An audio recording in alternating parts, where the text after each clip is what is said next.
Bonsoir et bienvenue à tous, nous sommes le jeudi 24 avril, il est l'heure de l'info.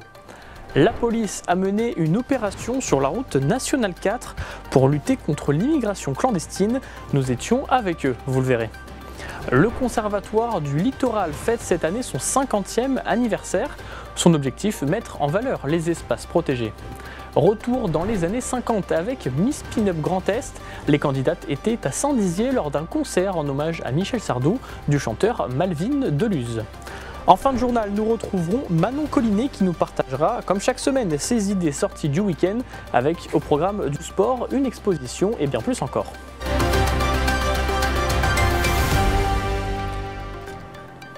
Une vingtaine de policiers étaient mobilisés ce jeudi après-midi dans le cadre d'une vaste opération pour lutter contre l'immigration irrégulière.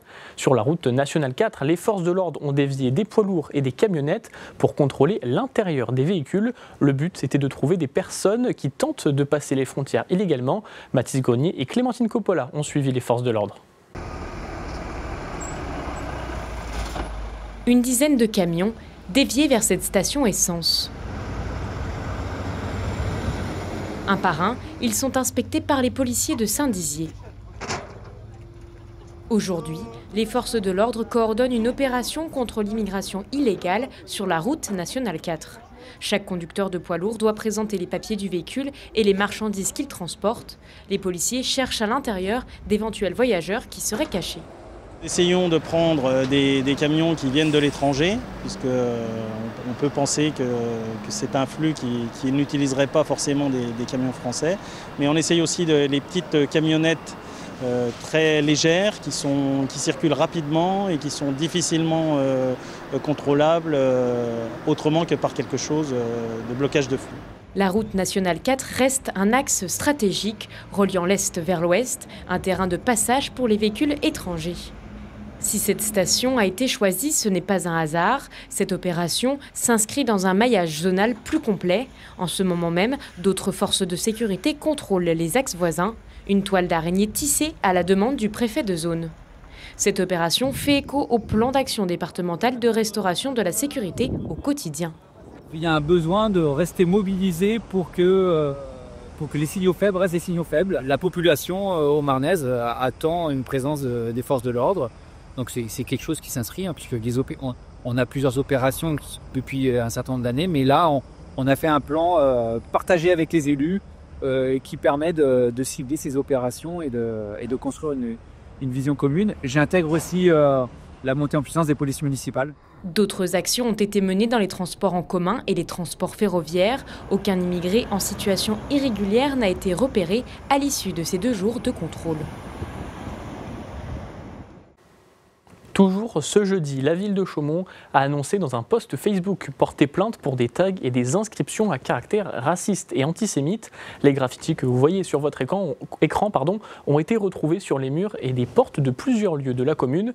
Les auteurs présumés ont été identifiés et la municipalité affirme vouloir réagir avec fermeté face à de tels actes. Les habitants ont vivement réagi sur les réseaux sociaux, dénonçant l'ignorance et la gravité de ces comportements. Cet incident survient un mois après, vous vous en rappelez sûrement, d'autres actes de vandalisme dans la commune, notamment la mutilation d'arbres place des Arts, pour lesquels une plainte avait également été déposée. C'est désormais un rendez-vous annuel, la présentation du rapport de la police municipale de Saint-Dizier, instauré par le responsable de la police municipale Bragardre et du centre de supervision urbain intercommunal, Yannick Aubertin. Une présentation devant les élus, policiers, partenaires et responsables de service. Les détails avec Gaël Bossu et Hélène Burel. 1390, c'est le nombre de sollicitations reçues par les policiers municipaux de Saint-Dizier en 2024. Ce chiffre a plus que doublé sur les 5 dernières années. En cause, la recrudescence de la délinquance de proximité, notamment les incivilités et les comportements violents. Mais les policiers ont aussi été fortement mobilisés pour des enjeux de salubrité publique et de sécurité routière. Malgré une équipe de 12 agents opérationnels 6 jours sur 7, la saturation pourrait se faire sentir s'ils sont amenés à prendre en main de nouvelles missions. On a vraiment une recrudescence de faits d'incivilité, de comportements irrespectueux qui augmentent chaque année, quoi. Il y a des comportements qui sont maintenant à la fois imprévisibles et dangereux. C'est-à-dire qu'avant, on avait des discussions qui se passaient plutôt bien. On avait des situations qu'on savait dangereuses à l'avance, où on était prévu. Maintenant, on a des situations qui dégénèrent, mais sans qu'on l'ait prévu. Il y a même des gens qui viennent nous agresser gratuitement maintenant, quoi. C'est des phénomènes qu'on retrouve partout en France. Et c'est pas rassurant, mais c'est quelque chose de nouveau et ça se traduit sur les chiffres que j'ai présentés. Ouais. Cette année, le Conservatoire du Littoral fête ses 50 ans et pour l'occasion, l'institution a organisé les balades du littoral. Ces temps forts permettent aux Haut-Marnais et aux Marnais de découvrir les espaces naturels et humides de la région. Ce vendredi 18 avril, c'était la semaine dernière, une balade d'esquisses et de dessins était proposée. C'est un reportage de Célia Richard. Vieux de 700 ans, cet étang est une zone protégée. Créé par les moines cisterciens au début du XIVe siècle, il abrite différentes espèces de faune et de flore. Il est aujourd'hui le plus vieux et le plus grand étang de Champagne-Ardenne.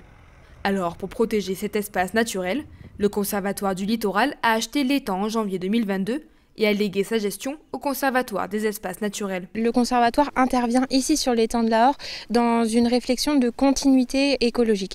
L'étang de la Hore se situe vraiment à l'épicentre entre le lac du Der et les lacs de la Forêt d'Orient, qui sont des lacs de plus de 1000 hectares sur lesquels le Conservatoire du Littoral est tout à fait légitime d'intervenir. Et donc il se trouve que ce corridor écologique, comme on utilise dans le jargon naturaliste, est vraiment très pertinent et ceci relève d'une très grande d'une grande sensibilité écologique qu'il est très cher de conserver et sur laquelle le Conservatoire du Littoral a souhaité intervenir. Oui. Gérer un étang, c'est surtout deux choses, c'est gérer les niveaux d'eau. Notamment sur cet étang, on a des très grandes roselières, donc des étendues de roseaux à perte de vue. Et ces roseaux ont besoin d'une fluctuation des niveaux d'eau au cours de l'année pour se maintenir. Sinon, elles finissent par disparaître petit à petit. Et aussi, on intervient sur la biomasse piscicole. Ça, c'est le deuxième pilier de la gestion d'un étang, c'est s'occuper des poissons qu'il y a dedans. Parce que si on ne s'occupe pas des poissons, ils vont se reproduire et se reproduire et se reproduire. Et on aura à terme énormément de poissons herbivores qui vont manger toute la végétation aquatique. Et si on n'a plus de végétation aquatique, ça aura des conséquences sur tout le reste de l'écosystème. On fait sur plusieurs jours en général une pêche d'étang. Donc à la méthode traditionnelle, comme faisaient les moines dans le temps. Donc on baisse le niveau d'eau considérablement. Ça laisse une poche d'eau devant la digue. On tire un grand filet devant cette poche d'eau et ensuite, en tirant le filet, les poissons vont se retrouver dans une toute petite partie du filet et on les sort à l'épuisette. Pour mettre cet environnement en valeur, le Conservatoire a mis en place les balades du littoral, des temps forts organisés pour fêter les 50 ans de l'institution. Ce vendredi 18 avril, la première balade de la saison proposait aux plus curieux 2 heures pour s'installer et faire des esquisses du paysage. C'est très important de marquer les 50 ans du Conservatoire du Littoral, donc le Conservatoire qui est un établissement public qui travaille pour la conservation des espaces littoraux, des rivages lacustres et qui a une mission très forte, je dirais, de protection et d'ouverture au public. Donc là, on est en plein dans cette activité et cette action d'ouverture au public, de laisser voir l'espace naturel, que l'on en profite et puis aussi de l'imaginer, de le dessiner sous un coup de crayon. Alors c'est une association qui réunit des artistes amateurs et mon rôle consiste à les accompagner pour développer l'imagination créatrice. Et on est heureux de participer, c'est une nouvelle expérience. Moi j'ai découvert une cellule souche pratiquement avec les temps et donc c'est une nouvelle approche qui nous intéresse vraiment. Au total, une dizaine de personnes se sont retrouvées pour dessiner la nature et découvrir l'étang de la Hore. Entre chorégraphie et défilé, ce samedi 19 avril au soir avait lieu au Palace de Saint-Dizier les présélections de Miss Pin-Up Grand Est, une soirée organisée conjointement avec le chanteur Malvin Deluse qui durant 2 heures a repris le répertoire de Michel Sardou. Nous étions sur place, écoutez et regardez. Des pin-up sur des chansons de Michel Sardou. C'était la promesse de la soirée de présélection de Miss Pin-Up Grand Est au Palace de Saint-Dizier ce samedi. Un concert proposé par Malvin Deluse en hommage à Michel Sardou, entouré par ses choristes et un batteur. Alors moi j'ai déjà dans mon programme, j'ai plusieurs dates avec Sardou Tribute et puis je leur ai proposé. Je leur ai dit tiens, ça serait sympa qu'on fasse une petite collaboration et puis ça s'est fait naturellement et on a trouvé ça original. Sur certaines chansons, vous allez avoir les pin-up qui vont faire soit une chorégraphie, soit un défilé. Alors pas sur l'ensemble des chansons, mais sur des chansons bien particulières qui restent intemporelles de Michel Sardou. Il y a 2 heures de spectacle où il y a 24 chansons. Et sur ces 24 chansons, vous allez avoir à peu près 6 chansons où les filles vont se présenter.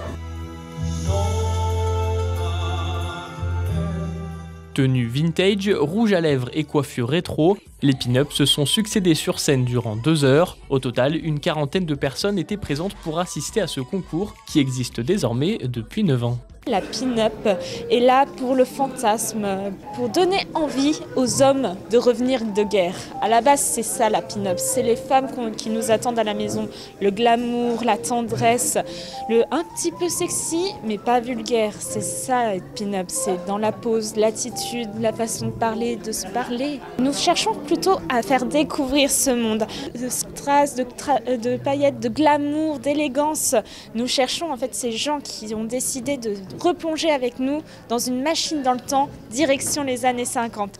Une dizaine de candidates ont défilé tout au long de la soirée dans 2 tenues différentes. Elles ont été notées par un jury. Il y a une grille de notes et on va dire elles sont notées sur la coiffure, sur leur maquillage, sur leur attitude sur scène et aussi sur le choix de la tenue, si ça leur sied et si elles sont le plus élégantes possible. C'est ça.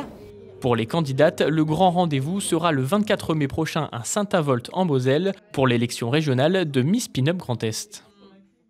Et tout de suite, nous retrouvons Manon Collinet pour les idées sorties du week-end.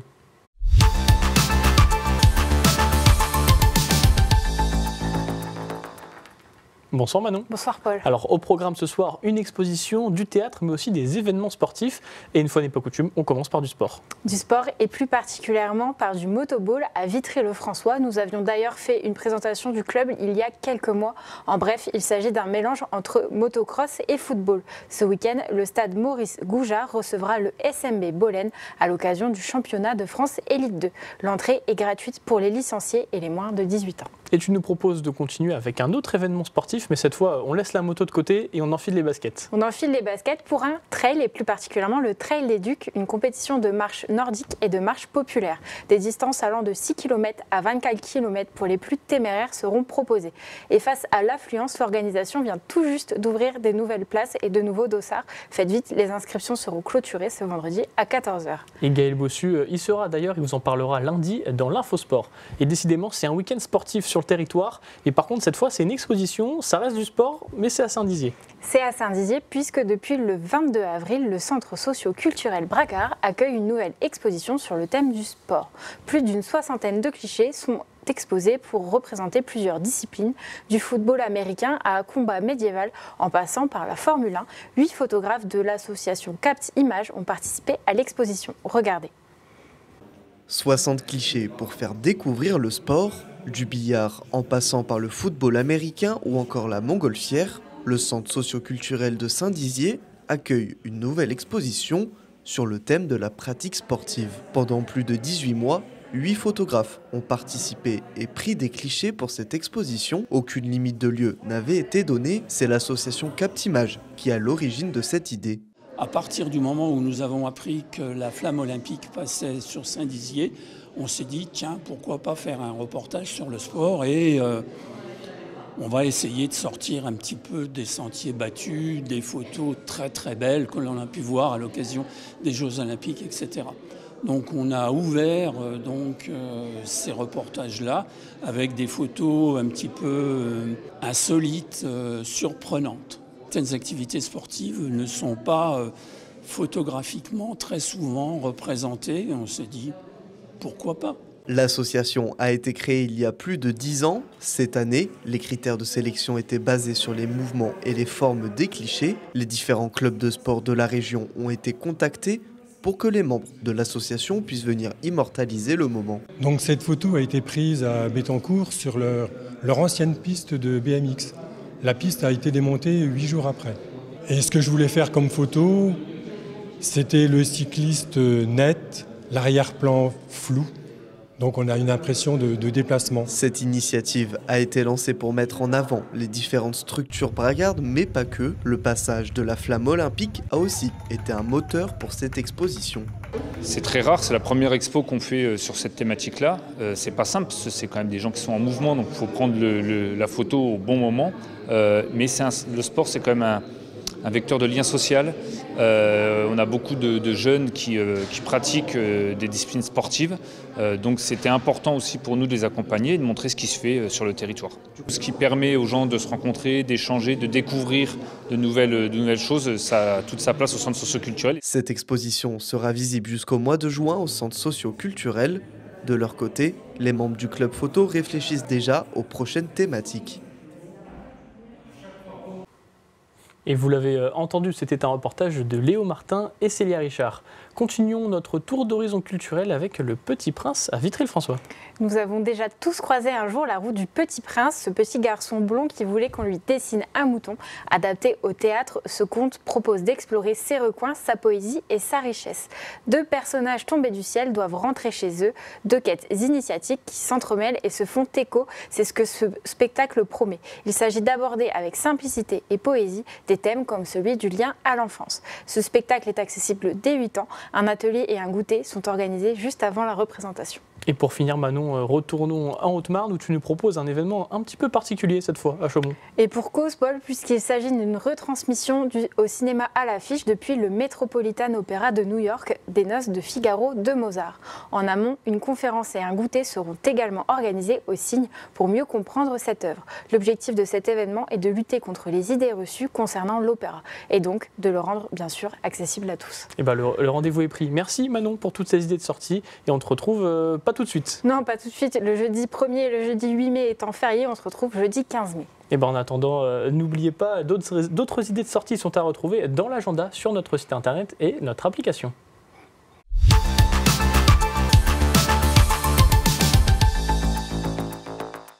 C'est la fin de cette édition. Merci de nous avoir suivis. Tout de suite, la météo et l'information continue sur Puissance Télévision. Excellente soirée et à demain.